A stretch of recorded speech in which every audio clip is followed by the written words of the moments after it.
ये ये देखो, ये ठेकेदार ने रोड बनाया।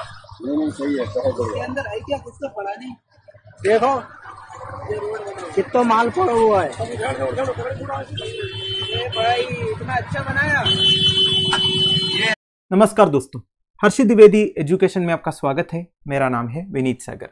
प्रधानमंत्री ग्रामीण सड़क योजना के अंडर बनाया हुआ एक रोड का कंडीशन है दोस्तों। ये रोड का कंस्ट्रक्शन कंप्लीट होके एक हफ्ता नहीं हुआ, लोग अपने हाथ से पूरा टार निकाल रहे हैं। ये हाल है दोस्तों हमारे देश का। वैसे ये इंसिडेंट है उत्तर प्रदेश में पीलीभीत जिला का। 7 kilometre long stretch of road है जो अंडर कंस्ट्रक्शन है, जिसका टोटल प्रोजेक्ट कॉस्ट है 3.8 करोड़ और ये पूरनपुर विलेज को भगवंतपुर विलेज से कनेक्ट करता है। ऐसे इंसिडेंट्स हमारे देश में कोई नई बात तो नहीं है। वैसे आपको समझना होगा, ये जो प्रधानमंत्री ग्रामीण सड़क योजना है ना, इसका एक्चुअल इंप्लीमेंटेशन एजेंसी जो है लोकल सेल्फ गवर्नमेंट है। पंचायत लेवल में काम होते हैं और रोड बनवाने का कॉन्ट्रैक्ट उन्हीं लोगों को मिलते हैं जिनका थोड़ा सा पीआर हो पंचायत अथॉरिटीज के साथ। वैसे इंडिया में कई सारे स्टेट्स में से प्रधानमंत्री ग्रामीण सड़क योजना से रिलेटेड करप्शन केसेस रिपोर्ट हुआ है इससे पहले। वैसे करीब 4 साल पहले रिसर्च मैटर्स करके एक वेबसाइट में प्रधानमंत्री ग्रामीण सड़क योजना के बारे में एक स्टडी रिपोर्ट आया था। उनके हिसाब से इस स्कीम के अंडर जितने रोड्स का कंस्ट्रक्शन कंप्लीट करके दिया हुआ है उसमें से 80% का कंप्लीशन हुआ ही नहीं और कुछ रोड्स एक्सिस्ट ही नहीं करते। और इस रिपोर्ट में प्रधानमंत्री ग्रामीण सड़क योजना से रिलेटेड जो पॉलिटिकल लेवल करप्शन है उसको इन्होंने काफी क्रिटिसाइज किया है। वैसे मैं आपको बताऊं, प्रधानमंत्री ग्रामीण सड़क योजना का फंड्स कलेक्ट करने के लिए सेंट्रल गवर्नमेंट एक सेस इंपोज किया था हाई स्पीड डीजल के ऊपर। सेस मतलब क्या होता है, देखिए एक स्पेसिफिक पर्पस का इंप्लीमेंटेशन के लिए सेंट्रल गवर्नमेंट टैक्स के ऊपर एक ड्यूटी लगाते हैं। 1% या 2% इस तरह सेस रहते हैं। नॉर्मल जो टैक्स है वो हमें देना ही है, उसके ऊपर ये देना है। जैसे कि आपने स्वच्छ भारत सेस के बारे में सुना होगा। अब इस स्वच्छ भारत सेस से जितना पैसे कलेक्ट होते हैं वो स्वच्छ भारत के लिए ही खर्च किया जाएगा। समझ रहे हो ना आप। अब हाई स्पीड डीजल के ऊपर जो सेस इंपोज किया था उसका 50% प्रधानमंत्री ग्रामीण सड़क योजना के लिए सेंट्रल गवर्नमेंट डेडिकेट किया। वैसे हमारे देश में आधे लोग तो भूख से मर रहे हैं, उन्हीं लोगों से पैसे कलेक्ट करके इसी तरह उन पैसों का मिसयूज होते दोस्त। मतलब इधर तो हद ही हो गया, टार को लोग हाथ से निकाल रहे हैं। आप इमेजिन कर सकते हो कितनी पुअर क्वालिटी कंस्ट्रक्शन हुआ होगा इस रोड का। अब दोस्तों प्रधानमंत्री ग्राम सड़क योजना के बारे में कुछ बेसिक डिटेल्स। ये लॉन्च हुआ था 25 दिसंबर 2000 को। अटल बिहारी वाजपेयी जी का गवर्नमेंट ने इसे लॉन्च किया था। वैसे 25 दिसंबर अटल बिहारी वाजपेयी जी का जन्मदिन है। इस दिन को हम गुड गवर्नेंस डे भी मनाते हैं, ठीक है। तो प्रधानमंत्री ग्राम सड़क योजना का मेजर ऑब्जेक्टिव क्या है? To provide connectivity by way of an all weather road to unconnected habitations. तो हमारे देश में रिमोट एरियाज में जितने अनकनेक्टेड हैबिटेशंस है उनके लिए ऑल वेदर रोड कंस्ट्रक्ट करके देना, बेसिकली कनेक्टिविटी प्रोवाइड करना। और एलिजिबिलिटी क्या है? Unconnected habitations of designated population size 500+ in plain areas. तो प्लेन एरियाज में minimum population of an unconnected habitation 500+ होना चाहिए। और north eastern states, Himalayan states, deserts and tribal areas में मिनिमम पॉपुलेशन 250+ होना चाहिए, ठीक है। तो ऐसे अनकनेक्टेड हैबिटेशंस में प्रधानमंत्री ग्राम सड़क योजना के अंडर रोड्स कंस्ट्रक्ट करके देंगे। और इसी तरह socio economic condition of the rural population को अपलिफ्ट करेंगे। और ये स्कीम एक सेंट्रली स्पॉन्सर्ड स्कीम है। सेंट्रली स्पॉन्सर्ड स्कीम का मतलब क्या होता है? ऐसा स्कीम जो सेंटर का रहेगा पर इंप्लीमेंट करना है स्टेट गवर्नमेंट्स को, और जो फंड शेयरिंग है वो भी रेशियो बेसिस पर होगा। कुछ परसेंटेज सेंट्रल गवर्नमेंट बियर करेंगे, बाकी परसेंटेज स्टेट गवर्नमेंट्स को बियर करना है। इसमें भी एक क्राइटेरिया है दोस्तों।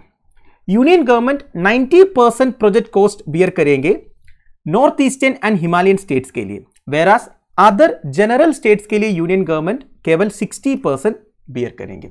जितने भी सेंट्रली स्पॉन्सर्ड स्कीम्स होता है दोस्तों उसमें ऐसा ही होता है। हमेशा north eastern states and Himalayan states के लिए सेंट्रल गवर्नमेंट 90% बियर करते हैं।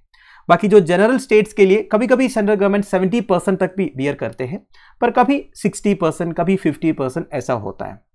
और एक एग्जाम्पल है सेंट्रली स्पॉन्सर्ड स्कीम का जल जीवन मिशन। ठीक है, जल जीवन मिशन को इंप्लीमेंट किसको करना है? स्टेट गवर्नमेंट्स को करना है, पर स्कीम किसका है? सेंट्रल गवर्नमेंट का है। समझ गए? और एक होता है सेंट्रल सेक्टर स्कीम। वो क्या होता है? ये स्कीम रहेगा सेंटर का और इंप्लीमेंट भी करना है सेंट्रल गवर्नमेंट को, स्टेट गवर्नमेंट्स को कुछ नहीं करना है। जैसे कि नमामि गंगे प्लान जो है वो 100% सेंटर का प्लान है और सेंटर ही इंप्लीमेंट करते हैं। समझ रहे हो ना? Now the roads developed under this scheme are maintained by Panchayati Raj institutions. तो देखिए ये जो रोड है इसे मेंटेन करने की रिस्पॉन्सिबिलिटी पंचायती राज इंस्टीट्यूशंस के पास है। Now what is the significance of the scheme? Now this is very important. It is a key component of rural development by enhancing access to social and economic services. देखिए दोस्तों, rural development का एक important component है connectivity या फिर accessibility. कोई भी एक अनकनेक्टेड हैबिटेशन के लिए जब आप कनेक्टिविटी प्रोवाइड करोगे तो उनका सोशल एंड इकोनॉमिक कंडीशंस जो है ऑटोमेटिकली एनहांस होगा। कैसे? एक तो उनका फार्म इनकम्स जो है इंक्रीज होगा क्योंकि उनको एक्सेसिबिलिटी मिल जाएगा दूसरे एरियाज तक, एंड ऑब्वियस सी बात है उनकी जो एम्प्लॉयमेंट अपॉर्चुनिटीज है वो भी इंक्रीज होगा। तो ओवरऑल क्या होगा? ये कनेक्टिविटी प्रोवाइड करने से उनका total social and economic conditions enhance होगा। सेकेंडली, इट इज ए की इंग्रेडिएंट इन पॉवर्टी एलिविएशन। आप देखिए दोस्तों, अगर एक हैबिटेशन का फार्म इनकम्स इंक्रीज हो रहा है, उनके लिए एम्प्लॉयमेंट अपॉर्चुनिटीज इंक्रीज हो रहा है, तो ऑब्वियस सी बात है पॉवर्टी एलिविएशन होगा। तो मेरा कहने का मतलब है ये जो प्रधानमंत्री ग्रामीण सड़क योजना है it directly contributes to poverty alleviation. Now, national highways को छोड़कर जितने रोड्स हैं उसे डेवलप करने की रिस्पॉन्सिबिलिटी स्टेट गवर्नमेंट्स के पास है, पर स्टेट गवर्नमेंट्स के पास फंड्स की कमी है। इस वजह से वो ये काम ठीक से नहीं कर पाते हैं। इसलिए सेंट्रल गवर्नमेंट ये स्कीम लेके आया था, बेसिकली ये गैप फिल करने के लिए और हमारे देश के रिमोट कॉर्नर्स को कनेक्ट करने के लिए। कनेक्टिविटी इंक्रीज करने से रूरल पॉपुलेशन को मदद मिल जाएगा। They can avail opportunities of employment, health, education and various other social welfare schemes provided by the government. देखिए गवर्नमेंट की तरफ से अलग अलग सोशल वेलफेयर स्कीम्स प्रोवाइड होते हैं। अब ये अवेल करना भी तो जरूरी है ना। अब कुछ हैबिटेशंस तक पहुंचने के लिए कोई सरिया नहीं है, इस वजह से उधर के जो लोग हैं वो ये सोशल वेलफेयर स्कीम्स जो है वो अवेल ही नहीं कर पाते हैं, जैसे कि free education, health, employment opportunities etcetera. तो कनेक्टिविटी इंक्रीज करने से क्या होगा? रूरल पॉपुलेशन ये सारे अपॉर्चुनिटीज को अवेल कर पाएंगे। मेरा कहने का मतलब है कनेक्टिविटी इंक्रीज करने से जितने गवर्नमेंट फंक्शनरीज है such as health workers, teachers, agriculture extension workers, वो सब विलेजेस तक पहुंच जाएंगे अपने सर्विसेज ऑफर करने के लिए। So this ultimately contributes to prosperity and sustainable employment.